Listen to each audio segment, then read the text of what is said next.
This beautiful field school in the hills of Judea is normally a place for groups to enjoy nature. Since early October, however, it's been home to some 350 Israelis forced to flee their community after October 7th. A few bombs fell near the houses near us, which caused a lot of damage. And afterwards, it got kind of quiet for a few minutes. And I looked at my wife, and with our eyes, I told her that something is not right. It's not the usual attacks. These families may look like they're having a fun vacation in a beautiful nature reserve. In reality, they're some of those that have fled from their homes near the Gaza Strip. We got a phone call for our security team from a family from pre-gun. And he said that outside his house there are 7 terrorists who are waiting to get into his house. Yedidia Harush and his family live in Shlomit, less than 5 miles from Gaza. Immediately the security team did not think twice and got into the cars and drove to pre-gun. When the Shlomit 11-man security team arrived, they engaged in fighting terrorists in pre-gun with no idea of what's happening around them. For 2 hours, there was a heroic battle of the first response team with the 12 terrorists that we later on found out. The terrorists had maybe hundreds of grenades, ammunition, RPGs, side bombs. They had special kits to open bomb shelters, drills. They wanted to open the bomb shelters and basically massacre the entire community and then go to the next community and the next community. As the team got the upper hand, terrorists ran away from the fight. While pre-gun suffered no losses and the surrounding communities were saved, their rescuers were not so fortunate. Unfortunately, we paid the heavy price.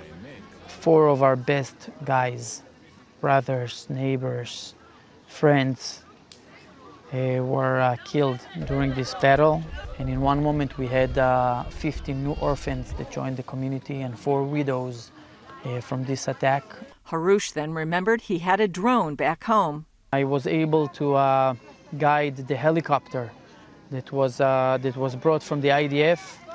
At some point the IDF called us and they asked us to guide them where there are terrorists around, and they were shooting towards the areas where we told them there were terrorists. The community evacuated to the field school at KFAR ETZION, which carries its own place in history.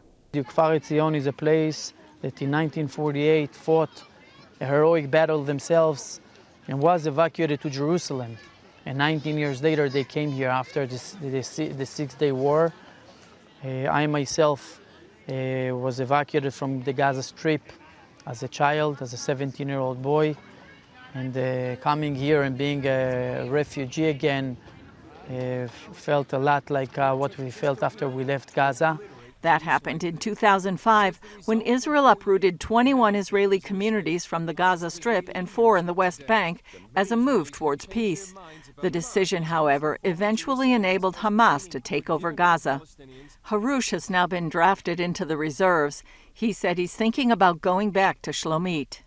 And with the support of our friends from the Jewish National Fund, we'll be able to rebuild everything that was destroyed. As for the day after the war, Harush says the message is clear.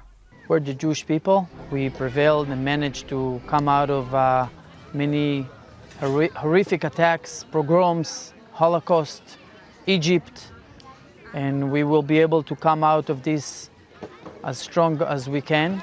Even in the adversity, Harush sees God's hand at work. Everything that God does, He does for the best. This is the faith that many of my community have. We don't know how it's going to roll, but it's going to come out very, very good. And God wants us united. I call it the war of unity, because when we are united, nobody can do anything to us. Julie Stahl, CBN News, KFAR ETZION, Judea.